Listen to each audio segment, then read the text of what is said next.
Hello mga kagandang buhay! So ito na po tayo ngayon sa ating negosyong pagbabaka o livestock buying hanggang naabot po natin ang pagbili din ng mga kalabaw, mga kagandang buhay. Nung umpisa talaga ng aming livestock journey, naglibot kami lahat sa mga different livestock auction market dito po sa Negros. And then, trials and error po, marami pong mga lugi, may panalo ang aming mga biyahe. Ang isang factor po talaga na kailangan mga kagandang buhay kung ikaw po ay gusto ding pasukin ang larangan ng pamimili ng mga hayop, buy and sell, lalo na po sa mahabang biyahe kagaya po namin, sa Catayan po ang aming punta mga kagandang buhay, ay makakita ka ng isang taong taga-Katay na talagang puproteksyonan ka. So ang dami po naming mga Katayan na napuntahan na, yung iba po nung una binarat ang karne namin. Tsaka yung pangalawa naman po, okay naman po ang taga-Katay namin.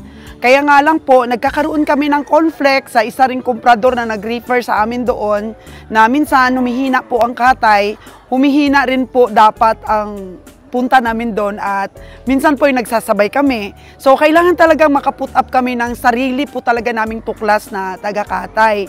Ang presyo din po dapat ay i-analyze din natin. Kasi po yung kasamahan namin dito na negosyante, mabilis din po ang biyahe nila pero palubog po ng palubog ang puhunan. Gawa pong hindi po nare-recover talaga ang tamang gastos, expenses po sa biyahe. That's why po talaga mga kagandang buhay, kapag ka ikaw po ay magnegosyo nito, marami ka pong dapat i-consider na mga dapat mong i-apply sa iyong negosyo. Halimbawa po makakita ka talaga ng tamang presyuhan ng kuha sa karne sa tama ding presyuhan sa pamimili. Kasi nagko-conflict din yan mga kagandang buhay. Tinatry po nating makakuha ng murang presyo dito sa stockyard. Pero ang nangyayari po, mura ang kuha sa atin ng karne. Kaya't dapat maiangat po ang presyo ng karne at maiangat din natin ang pamimili natin ng mga hayop sa mga farmers. Para equal po yun mga kagandang buhay, kikita ang farmers, kikita kami, kikita dapat ang taga-Katay. So ang hinahanap po talaga naming taga-Katay ay yung may konsiderasyon.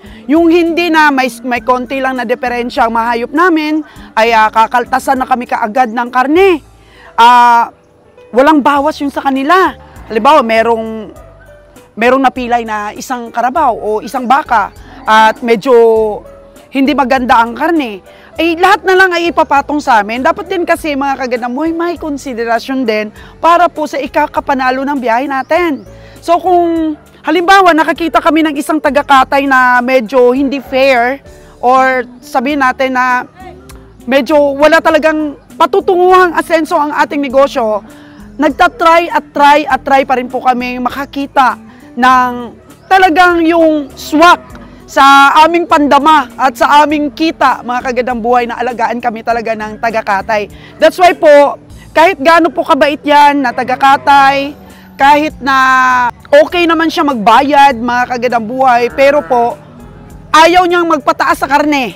Gusto niya steady pa rin ang presyo. So dito po sa stockyard, mga kagandang buhay, hindi po pwedeng steady ang presyo kasi po, ang bidding po dito talaga minsan mataas. So hindi namin nako-cover up talaga yung mga expenses. That's why po nahihirapan ang mga biyahidor. Nahihirapan pong maipanalo ang presyo, maipanalo ang biyahe. So that's why na minsan, tumitigil na lang sa pagbiyahe talaga.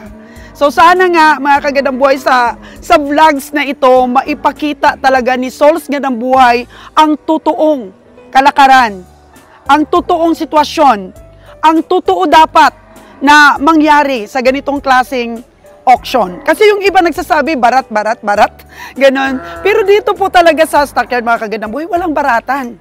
Bidding po ito. Kailangan pong magaling kang magtawad talaga. That is the reality. Meron din mga farmers na mahal benta nila sa mga komprador or meron ding mga farmers na nabili ng mga ahinti ang mga baka nila at mga kalabaw nila sa mahal na presyo. So, siyempre, ang mga ahinti din, nagtatry din na maibenta nila sa mahal ang kanilang hayop. Pero, minsan mga kagandang buhay, hindi po nabibili yun sa mga presyo na gusto nila. Kasi, ang bilihan dito sa stockyard is estimate. So, kaming mga komprador, iba-iba po ang basihan ng pag-estimate. Bakit? Kasi, iba't iba rin po mga kagandang buhay ang presyo nakuha ng aming mga taga-katay sa atin. Kahit dito po sa vlogs ni Souls Gandang Buhay, I try my best talaga na maiangat ang presyo para po lahat kaming mga biyahero ay masaya. Lalo na po yung mga racer natin, yung mga taga-alaga natin, mga farmers natin. Kasi mahal din naman po ang market ngayon. Ang dress weight po talaga ng bilihan sa karne sa palengke ay mahal. Dapat lang rin po na mahal din ang kuha sa amin mga kagandang buhay. Napakahirap po. Ipinakita ko po sa inyo kung ano po ang hirap ng isang biyahero sa pag-transport ng aming mga hayop. So deserves din po namin na mabili ng sakto sa presyo ang aming mga hayop. Kasi alam nyo mga kagandang buhay, kung taga-katay ka, panalo ka. Bakit? Sa'yo na mapupunta ang ulo ng kalabaw or baka. Sa'yo mapupunta ang balat. Eh magkano kaagad ngayon ang presyo sa balat? 90 to 100. Sa'yo na yan. Lahat ng particles, bituka sa loob, sa'yo na rin. Paa, sa'yo na. Tubo mo na po yun. Magkano pong tutubuin mo sa isang kalabaw, sa isang baka? Kung sa'yo lahat ang particles. Samantala po kami sa dress weight lang, binabawasan pa yung mga sebo. Binabawas pa yan, nililinis pa po yung mga karne. So ngayon, naghahanap po talaga kami ng taga-katay na hindi naman po talaga sobra. Kasi minsan may taga-katay talaga sobra maglinis ng karne. Halos lahat na lang ng sebo tanggalin. Sa isang baka o sa isang kalabaw, 7 kilo kagad yung binabawas. 5 hanggang 7 kilo. Paano kami mananalo ng mga behiro niyan? Meron namang ibang mga taga-katay, tama lang ang linis sa karne. Tama lang po talaga. Yun po ang hinahanap namin. Tamang presyo din. Kasi sa kalabaw ngayon, 275 ang kilo. Meron din pong 265 ang kuha sa ibang behiro. Pero kami, gusto pa naming maiangat. Ang 275 na yon, gusto namin maging 280 yon. Kasi yun po ang presyo na dapat para po manalo kami. Kasi, wala na pong mura ngayon mga kagandang buhay. Subukan nyo po. Yung mga nagsasabi pong barat ang pamimili namin, subukan nyo pong mamili at magbinta ng kalabaw at saka baka. Para dito po maintindihan ninyo kung ano po mga risk ang nire-risk ng mga negosyante. Mga kagandang buhay, ako po talaga'y laging sumasama na sa mga biyahe ni Kabiyahing Roger. Kasi gusto ko talagang pag-aralan din at matuto ako sa pamimili. Kasi dito po sa pagbabaka at sa pagkakalabaw, nakikita ko po talagang kapag na-master mo po ito, dito ka aasenso. Marami pa po tayong matutulungan. Mabigyan po natin ng magandang presyo din ang mga farmers. Kasi dito po sa stockyard, lalo na po sa mga liblib na lugar na pinupuntahan namin, kailangan nila cash. Yun po ang una-una talaga para po maruling talaga ng mga farmers yung kunting puhunan din nila. Kaya kapag ka meron pong isang biyahidor or komprador na pumupunta sa bayan nila, minamahal po nila yan mga kagandang buhay. Hindi po yung totoo na binabash kami or sinasabing barat kasi alam po ng mga komprador din dito, alam po ng mga farmers at saka mga ahinte na sakto lang po talaga ang presyo. May konsiderasyon din po yan sila na maipanalo namin ang biyahe namin, ang bawat biyahe namin, ang bawat pamimili namin sa kanila. Dapat po hangad nila na maipanalo namin para babalik at babalik at babalik po kami. Kasi dito pa sa Negros talaga, yung kayamanan ng mga tao, pag-aalaga. Ayan, tingnan ninyo yung mga baka na yan dyan. wala pong pagkaubos ang mga hayop dito sa Negros.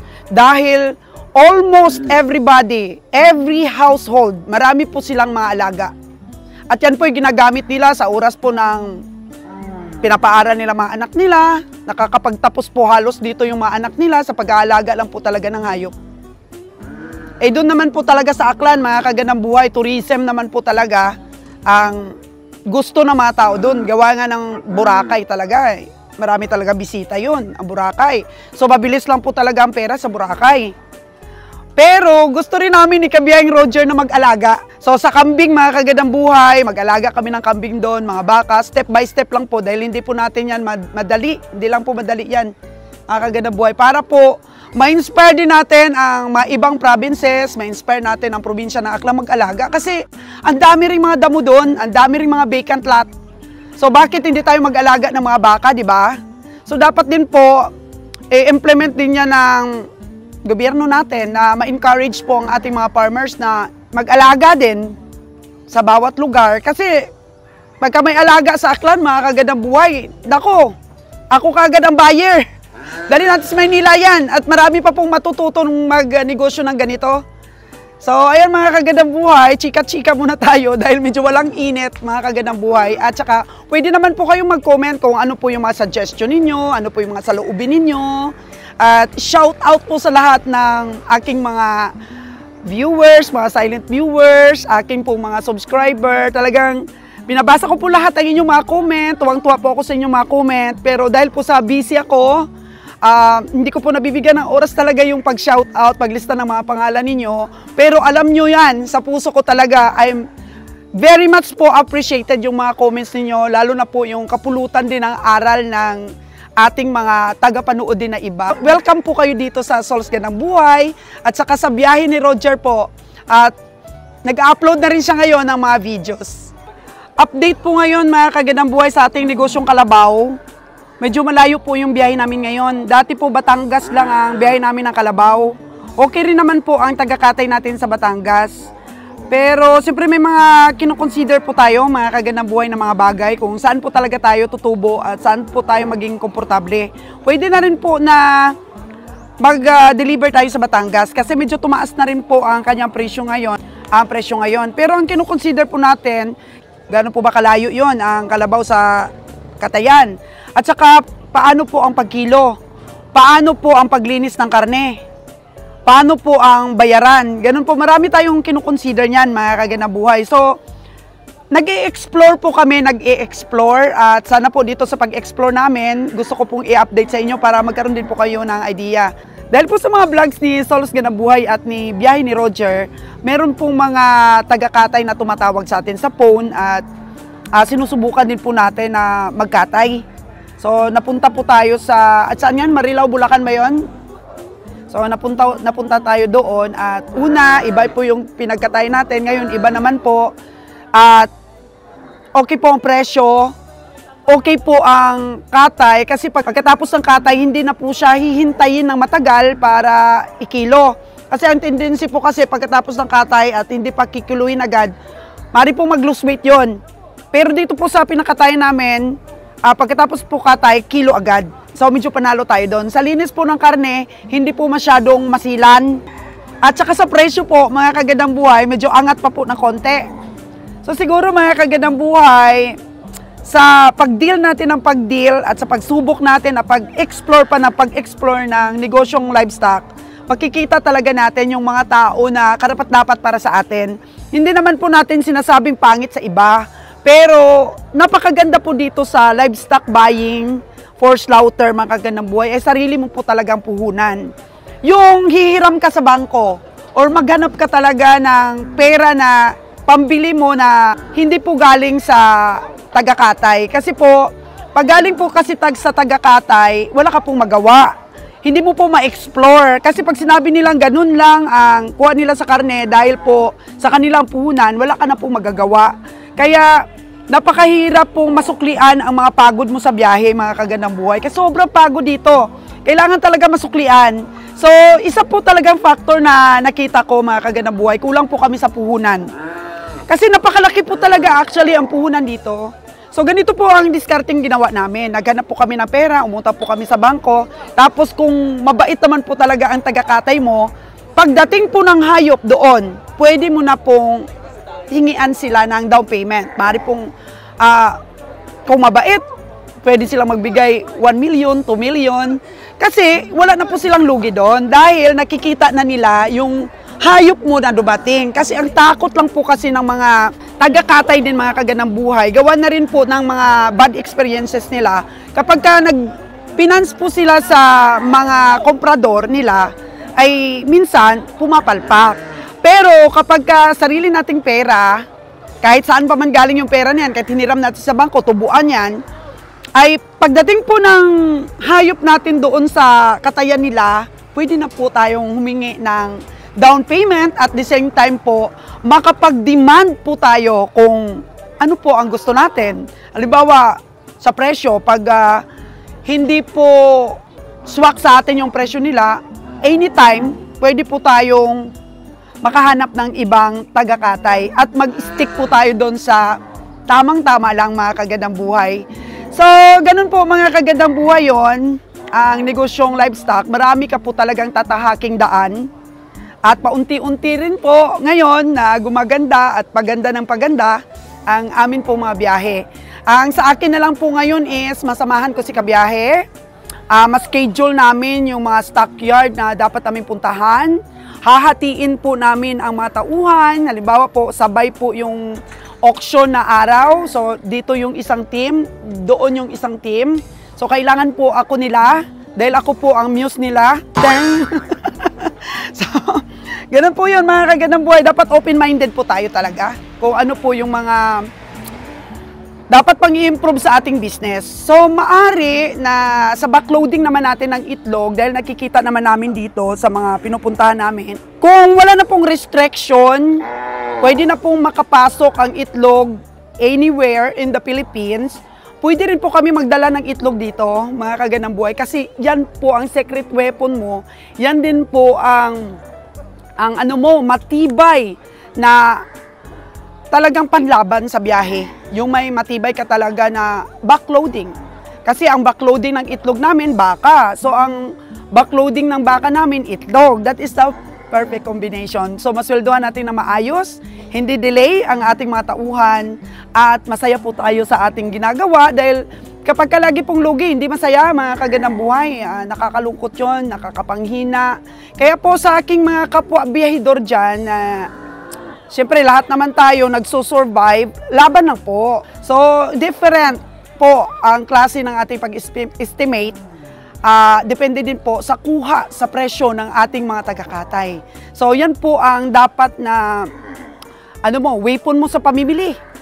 Kung hindi tayo hawak, kung hindi hawak talaga ang presyo natin ng ating mga taga-katay. So yun po ang medyo angat tayo doon. So this is only for encouragement, this is only for information. So nothing to bash, mga kagandang buhay. Kasi sinasabi ko lang naman dito ang totoo, I'm very honest. So kung sa mga tao dyan na hindi natutuwa sa aking mga vlogs, it's okay kasi marami naman ang natutuwa. Makagawa din sila ng business plan someday. Mga OFW dyan natin, sa mga butcher natin dyan, sa mga nag-iipon ng pera para po sa business din, balang araw. Tutok lang po dito sa Sol's Gandang Buhay para po sa matuto kayo. Kasi kung ma-perfect natin itong pagbabaka at pagpapakatay, mga kagandang buhay, maganda po ang kita dito. Yan po ang masasabi ko lang. Kasi nasubukan din namin kumita talaga. Yung nakapamasahi lahat ang aming mga hayop at saka may kinita pa kaming konti. Nako, kung ganun lang lagi, mga kagandang buhay, kung ma-perfect natin yan, sigurado na po talaga ang asenso. Kaya sinasabi ko po ito para ma-inspire din po kayo na ang pag-put up ng business sa una lang po mahirap. So dapat po talagang tutukan. So come on! Negosyo na po! Number 910, 64,000. Oh. With tag number 026. Galing na ni Cesar. 64,000 daw ito. O, lagyan na niya ng AirTag. Ito po yung habol natin, habol. Habol na bili. Ano, mataba din oh. For 64,000. Sana nga po mga kagandang buhay, for the first time pong pamimili natin dito sa bakong ng kalabaw, ay tumama po tayo. Yan po. So sa ating taga-Katay dyan, sa Marilao, Bulacan, ito na po yung mga kalabaw mo. Sana po magtagal po tayo, ma'am. Kasi kailangan namin ng taga-Katay na may konsiderasyon po. Maganda po ang presyo at saka mabait, madaling kausap. Yan po, madaling pakiusapan kapag may mga hindi minsan magandang nangyayari sa ating mga hayop. Konsiderasyon po ang kailangan natin sa negosyong ito dahil napakalayo po ng biyahe. Tutuwa ka talaga pagka dito ka actual pong namimili sa stockyard. Nakaka-enjoy po. Mapagod man po pero once kasi na na-enjoy mo yung mga bagay-bagay ay talagang madali lamang po ang ating pamimili. So ilan na lahat ang nabili natin, Mike? 19 at isang baka? So 20 na lahat? O yan, okay na yan. Kasi medyo wala na rin si Sir, no? Medyo wala na rin karabaw. Meron pa na? Meron pa naman. So ikot-ikot pa pala si Kabiyahe, no?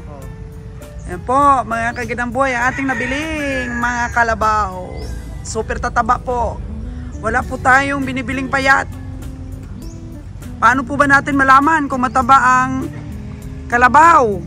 Ayun, no? Payat po yun, no? Yan. Oh. Michael, paano ba natin malalaman, Cesar, kung mataba ang kalabaw? Siyempre, malalaman natin pag makita natin yung katawan na maganda. Hindi yung lumilitaw yung mga buto. Pero di baling hindi masyadong mataba, basta may edad, medyo matanda na. At nasa tamang presyo lang pagbili. Panalo tayo dyan. Panalo, panalo. Para may bonus si Cesar. Manalangin ka, Cesar, na gumanda at gumanda ang ating biyahe. Sana. Lapit ang December. 4 na buwan na lang. 4 na buwan na lang. Kailangan bilisan natin biyahe para may pabonus. Diba, no?